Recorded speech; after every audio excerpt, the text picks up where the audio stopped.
फौरी तौर पर अगर किसी को करंट लग जाए तो आपने करना क्या है? क्योंकि पकड़ने वाले जो शख्स होता है वो भी करंट की जद में आ जाता है। एग्जैक्टली देखें, ये जो है ना आपके पास टाइम भी बहुत कम होता है और आपका जो है ना वेरी मच एक्टिव होना बहुत ज़रूरी है। अच्छा। आपने ये सीन असेसमेंट करनी है कि ये करंट से विक्टिम है।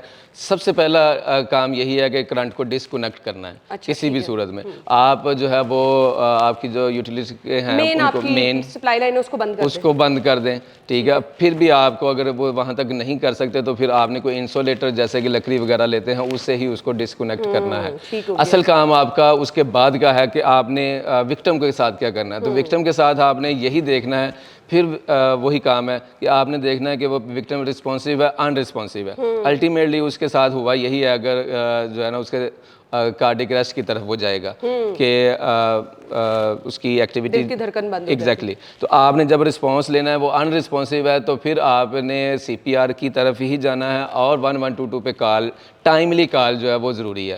तो सबसे पहले बिजली के केसेस में जो है ना अपनी सेफ्टी और उसके बाद विक्टिम को जो है वो रिस्पॉन्सिव और अनरिस्पॉन्सिवनेस चेक करने के बाद दूसरी चीज़ें करनी है। बाज़ औक़ात अगर रिस्पॉन्सिव भी है तो फिर भी वो जो इतना उसको झटका लग जाता है कि वो बिल्कुल फेंट होता है,